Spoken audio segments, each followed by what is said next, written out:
Orang-orang jadi nanya, ini beneran prioritas sekarang? Bukannya ngasih makan itu tugas orang tua? Assalamualaikum warahmatullahi wabarakatuh. Halo, aku Rara Derti, mahasiswa Hukum Tata Negara Siasah UIN Sunan Gunung Jati, Bandung. Video ini dibuat untuk memenuhi tugas ujian tengah semester mata kuliah Dasar-Dasar Manajemen Pemerintahan. Program makan siang gratis.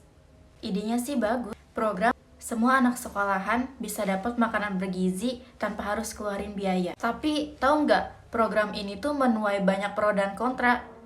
Ya wajar sih, karena program ini kan butuh dana yang besar. Sementara negara kita, negara Indonesia lagi butuh pemasukan yang banyak juga. Orang-orang jadi nanya, ini beneran prioritas sekarang? Bukannya ngasih makan itu tugas orang tua? Belum lagi soal teknisnya, kayak siapa yang masak, gimana ngatur distribusinya, dan harus mastiin kalau makanannya benar-benar sehat. Daripada penasaran, kita kaji aja yuk teman-teman, pakai analisis SWOT, terus kita korelasiin sama AAUPB. Kita mulai dari yang pertama dulu ya, yaitu strength atau kekuatan. Yang pertama, peningkatan gizi anak. Program ini bisa banget bantu ngurangin angka anak kurang gizi, terutama di daerah-daerah yang ekonominya lemah. Yang kedua, pemerataan sosial. Semua anak sekolahan tanpa memandang latar belakang ekonominya, mereka bisa mendapatkan makanan bergizi. Katanya sih gitu. Yang ketiga, bisa meningkatkan citra pemerintah. Pemerintah menunjukkan keberpihakan terhadap sektor pendidikan dan kesehatan anak. Itu dapat membangun kepercayaan publik. Nah, itu tadi beberapa kekuatannya. Di samping kekuatan tentu ada kelemahan ya, weakness. Di antaranya yang pertama, biaya anggaran yang sangat besar. Program ini butuh dana triliunan rupiah. Kalau kata Tempo sih kurang lebih 71 triliun. Kalau misalnya nggak dikelola dengan hati-hati, takutnya malah jadi beban berat buat APBN. Yang kedua, risiko salah sasaran. Kalau pendataan nggak akurat, program ini bisa salah sasaran. Yang mampu pun dapat, yang butuh malah ketinggalan. Yang ketiga, manajemen logistik yang ribet. Bayangin deh, program ini tuh mendistribusikan makanan ke seluruh daerah di Indonesia. Apalagi daerah pelosok, itu nggak gampang. Ada risiko makanan basi, kualitas turun, atau malah penyalahgunaan anggaran. Selanjutnya, opportunity. Ya, betul. Program ini bisa jadi penggerak ekonomi lokal. Program ini bisa melibatkan petani lokal, UMKM, dan juga pengusaha kecil. Selain itu, bisa juga loh kolaborasi sama swasta. Banyak peluang buat ngajak sektor swasta, LSM, sampai komunitas lokal untuk terlibat bareng-bareng. Biar bebannya nggak di pemerintah aja. Yang ketiga, bisa juga loh inovasi di sektor pangan. Program ini bisa jadi momen buat ngenalin inovasi makanan sehat, produksi massal yang efisien, bahkan edukasi gizi ke masyarakat. Nah teman-teman, itu untuk peluang-peluangnya. Tapi di samping peluang, tentu ada ancaman. Yang pertama, korupsi dan penyalahgunaan dana. Anggaran yang besar itu sering jadi celah buat orang-orang yang nggak bertanggung jawab. Yang kedua, kritik politik. Program ini bisa dimanfaatkan jadi serangan politik, apalagi kalau pelaksanaannya gak jelas. Yang ketiga, ketergantungan. Jika tidak disiapkan dengan baik, bisa menimbulkan ketergantungan siswa terhadap bantuan, bukan malah membentuk kemandirian di komunitas sekolah. Nah, itu teman-teman kalau misalnya kita korelasiin sama analisis SWOT. Nah, sekarang kita korelasiin sama AAUPB yuk.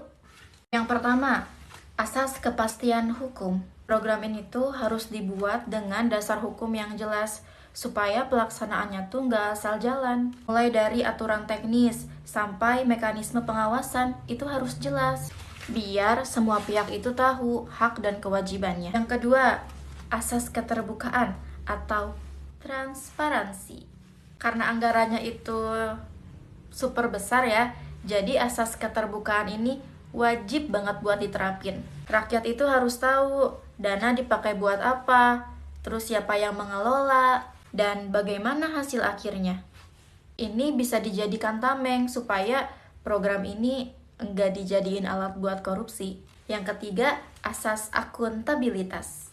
Setiap pihak yang terlibat, baik pemerintah pusat, daerah, atau pihak swasta yang diajak kerjasama harus bisa mempertanggungjawabkan pekerjaannya. Yang keempat, asas profesionalitas. Program ini tuh butuh dikelola orang-orang yang kompeten, bukan sekedar bagi-bagi proyek. Mulai dari pengadaan bahan makanan sampai pendistribusiannya harus ditangani secara profesional supaya kualitas makanan itu terjamin dan juga tepat sasaran. Selanjutnya, asas keadilan. Program makan siang gratis ini tujuannya untuk semua anak sekolah ya, tanpa diskriminasi. Prinsip keadilan ini mengharuskan program ini bisa dinikmati secara merata, mau di kota besar ataupun di pelosok. Semua anak sekolah bisa makan bergizi, sama. Selanjutnya, asas efisiensi dan efektivitas. Dana yang dipakai itu harus tepat guna. Jangan sampai uang triliunan itu habis tanpa hasil yang sepadan. Harus ada sistem kerja yang simple, cepat, dan hemat biaya, tapi tanpa mengorbankan kualitas makanan. Yang ketujuh, asas keseimbangan atau proporsionalitas. Kebijakan ini harus mempertimbangkan keseimbangan antara manfaat program dan juga beban keuangan negara. Jadi penting buat ngatur supaya program ini tuh nggak ngorbanin program lain yang lebih penting. Misalnya kayak kesehatan dan infrastruktur, kayak gitu. Nah itu teman-teman buat korelasi dengan AUPB. Bisa kita simpulkan, sebenarnya program ini tuh masuk ke good governance atau malah bad governance?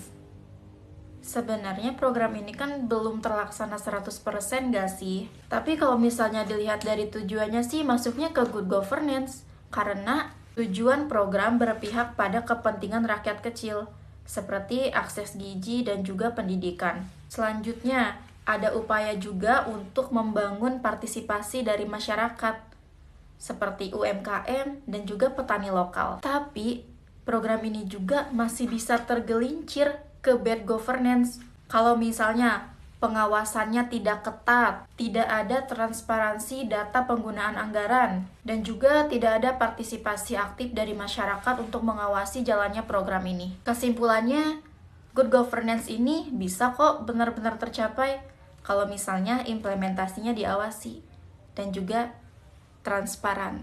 Kira-kira solusi untuk program makan siang gratis ini apa ya? Yang pertama, penyusunan SOP teknis nasional. Jadi ada standarisasi kualitas makanan, terus ada jumlah porsi, dan juga protokol kesehatan. Agar layanan yang diterima siswa itu sama di seluruh Indonesia gitu. Sering kita jumpai ya di sekolah A sama di sekolah B, kok makanannya beda. Yang kedua, pemberdayaan UMKM dan petani lokal. Yang ketiga, pendidikan gizi di sekolah. Sertai program makan siang gratis ini dengan edukasi gizi juga kepada siswa, agar bisa menciptakan pola makan sehat jangka panjang, bukan hanya sekedar konsumsi gratis. Program makan siang gratis ini memiliki potensi besar untuk meningkatkan kualitas pendidikan dan kesehatan anak-anak di Indonesia. Keberhasilan program ini sangat bergantung pada desain kebijakan yang profesional, pengawasan yang ketat, dan juga partisipasi aktif dari masyarakat. Dengan analisis SWOT yang sudah kita lakukan tadi, disertai dengan prinsip-prinsip yang ada pada AUPB, program makan siang gratis ini bisa kok untuk menjadi tonggak baru good governance di Indonesia. Kalau kalian tim pro atau kontra terhadap program ini, tulis ya komentarnya di bawah.